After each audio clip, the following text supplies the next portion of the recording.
ഇന്ന് തന്നെ സബ്സ്ക്രൈബ് ചെയ്യൂ, നിങ്ങളുടെ പ്രിയപ്പെട്ട ഷോസ് കാണൂ. രാധികയെ അപകടപ്പെടുത്തി ലൊക്കേഷനിൽ നിന്ന് സ്ഥലം വിട്ടു പോയമാരെ ഞാനും ആ പടത്തിലെ ഹീറോയും ചേർന്നാ കണ്ടുപിടിച്ചത്. ഞങ്ങളാ പോലീസ് സ്റ്റേഷനിൽ കൊണ്ടുപോയി എത്തിച്ചതും.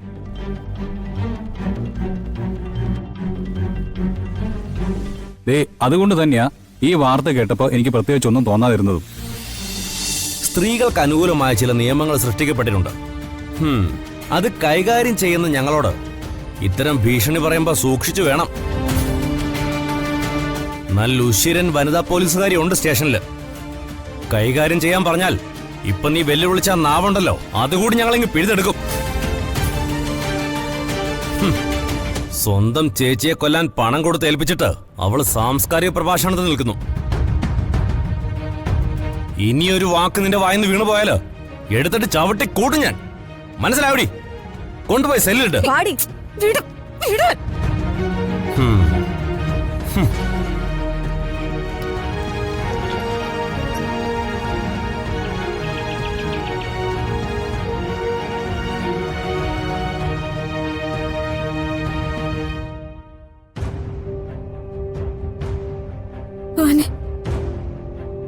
പ്രിയങ്ക ഒരിക്കലും അങ്ങനെ ഒരു തെറ്റ് ചെയ്യില്ല.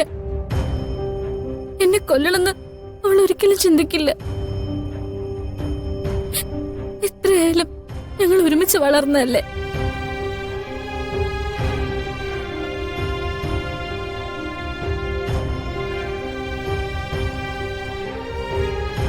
ചെറിയ ചെറിയ കുറുമ്പുകളൊക്കെ കാണിക്കുമെങ്കിലും ഇത്രയും വലിയ ക്രൂരത അവൾ ചിന്തിക്ക പോലുമില്ല.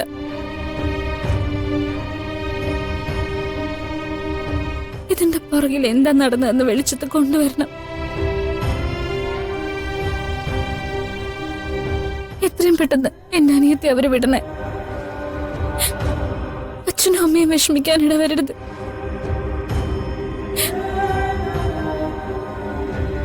മോളെ, എല്ലാവർക്കും അവളോട് ദേഷ്യമായല്ലേ മുത്തശ്ശി? അവള് തെറ്റ് ചെയ്തോ ഇല്ലയോ എന്നതല്ല ഇവിടുത്തെ പ്രശ്നം. അവൾ അങ്ങനെയൊന്നും ചെയ്യില്ല മുത്തശ്ശി. പ്രിയങ്കയ്ക്ക് അങ്ങനെയൊന്നും ചെയ്യാൻ പറ്റില്ല. അത് മോളുടെ വിശ്വാസം. കൊണ്ടുപോയ പോലീസുകാര് പലതും പറയുന്നുണ്ടല്ലോ, അവരത് തെളിയിക്കട്ടെ. അത് കഴിഞ്ഞേ പ്രിയങ്ക കുറ്റക്കാരിയാവൂ. ആണെങ്കിൽ മാത്രമേ ഇവിടെ ഉള്ളവർക്ക് അവളോട് വിരോധം തോന്നൂ. മുത്തശ്ശി, പോലീസുകാർ ഓരോന്ന് കേട്ട് ചമച്ച് പറയും. പക്ഷെ ഇത് കേട്ട് അവളെ വെറുക്കരുത്. മോളെ രാധികെ, കണിമംഗലത്തെ മരുമകൾ എന്ന നിലയ്ക്ക് പ്രിയങ്കയെ എല്ലാവരും നല്ല രീതിയിൽ കാണുന്നുണ്ട്. പക്ഷേ അതിനേക്കാൾ ഈ വീട്ടിലുള്ളവർ നിന്നെ സ്നേഹിക്കുന്നുണ്ട്. നിന്നെ കൊല്ലാൻ ശ്രമിച്ച ഒരാളോട് ഞങ്ങൾക്ക് ആർക്കെങ്കിലും പൊറുക്കാൻ പറ്റുമോ? അത് പ്രിയങ്കയാണെങ്കിൽ പോലും. മുത്തശ്ശി,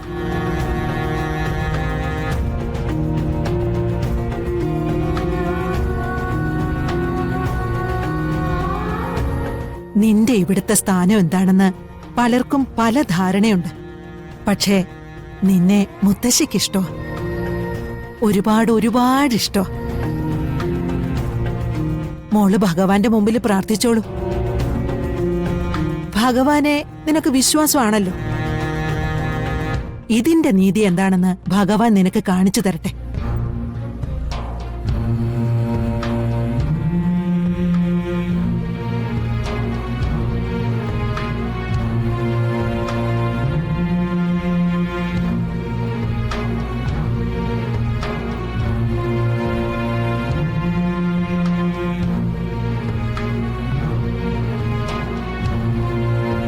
പാവം കുട്ടി, ദ്രോഹിക്കുന്നവരെ പോലും ശത്രുവായിട്ടല്ല കാണുന്നത്.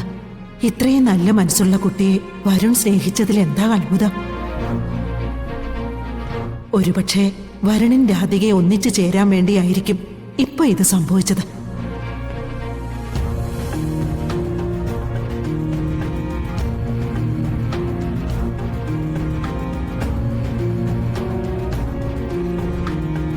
ഇനി ആളുകളുടെ മുഖത്ത് എങ്ങനെ നോക്കും? ഇതിപ്പോ തന്നെ എല്ലാവരും അറിഞ്ഞു കാണില്ലേ? കാണും. കണിമംഗലത്തെ കഥയാവുമ്പോ ആളുകൾക്ക് പറയാൻ താല്പര്യമുണ്ടാവും. ഇത് വിശ്വസിക്കുന്നുണ്ടോ?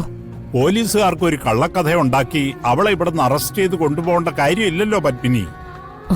അപ്പോ പറഞ്ഞ കാര്യങ്ങൾ കൃത്യമാണെങ്കിൽ ഇത്രയും ക്രൂരതയുള്ള ഒരു പെൺകുട്ടി വേറെയില്ല. കൊല്ലാൻ ശ്രമിച്ചത് സ്വന്തം ചേച്ചിയല്ലേ? അതും എല്ലാവർക്കും നല്ല അഭിപ്രായമുള്ള രാധികയെ പോലെ ഒരു പെൺകുട്ടിയല്ലേ? പരമേശ്വര, പോലീസ് സ്റ്റേഷനിലൊന്ന് വിളിക്കുകയോ അന്വേഷിക്കുകയോ ഒക്കെ ചെയ്യണ്ടേ? അതിനുവേണ്ടി ഞാൻ വരുണിനെ വിളിച്ചു, ഫോൺ കിട്ടുന്നില്ല. ചെയ്തത് അവളാണെങ്കിലും നാണക്കേട് ചുമക്കേണ്ടത് കണിമംഗലത്തുകാരാ. വരുണിനെ ഒന്നുകൂടി ഒന്ന് വിളിച്ചു നോക്ക്.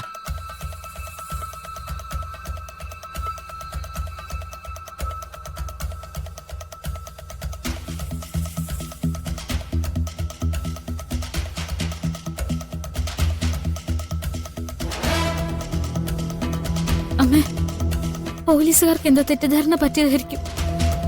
പ്രിയങ്ക അങ്ങനെയൊന്നും ചെയ്യില്ല. എന്നെ അപകടപ്പെടുത്താൻ അവൾ ഒരിക്കലും അങ്ങനെ ചിന്തിക്കുക പോലുമില്ല.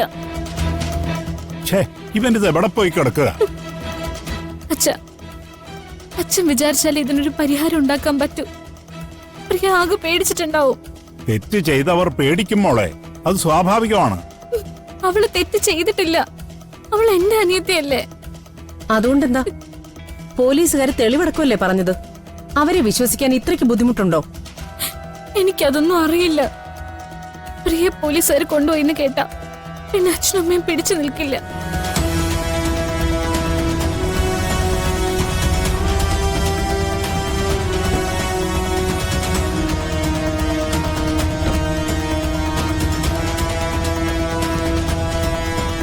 എടാ, നിന്നെന്താ ഫോണിൽ കിട്ടാതിരുന്നത്?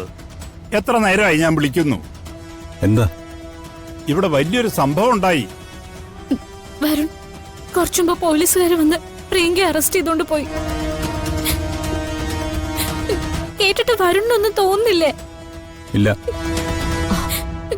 എടാ, രാധികമോള് പറഞ്ഞ സത്യമാ. അന്ന് രാധികമോളെ ഷൂട്ടിംഗ് സ്ഥലത്ത് വെച്ച് അപകടപ്പെടുത്തിയത് പ്രിയങ്കമോളാണെന്നാ പോലീസുകാർ പറഞ്ഞത്. വെറുതെ പറയുന്നതല്ല, അവരതിന് കൃത്യമായ തെളിവുകളും പറയുന്നുണ്ട്. പിന്നെന്താ ചെയ്യേണ്ടത്? എന്താന്ന് വെച്ചാ പോലീസുകാർ തീരുമാനിക്കട്ടെ. അങ്ങനെ ചെയ്യുന്നത് ശരിയല്ല മോനെ. നമ്മൾ പോയി അന്വേഷിക്കണ്ടേ? എന്ത് പോയി അന്വേഷിക്കണം അമ്മ പറയുന്നത്?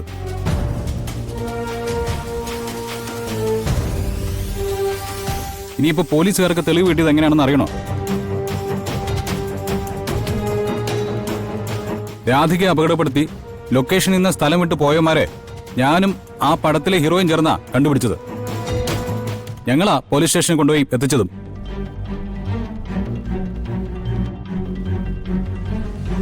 ദേ, അതുകൊണ്ട് തന്നെയാ ഈ വാർത്ത കേട്ടപ്പോ എനിക്ക് പ്രത്യേകിച്ചൊന്നും തോന്നാതിരുന്നതും.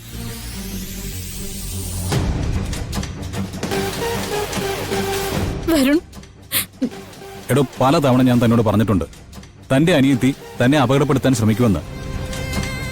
അന്ന് ആർക്കും അത് മനസ്സിലായില്ല. ഞാൻ അവളോട് എന്തെങ്കിലും ദേഷ്യം കാണിക്കുമ്പോഴേക്കും അതിന്റെ കാരണങ്ങൾ അന്വേഷിക്കാനായിരുന്നല്ലോ എല്ലാവർക്കും തിടുക്കം.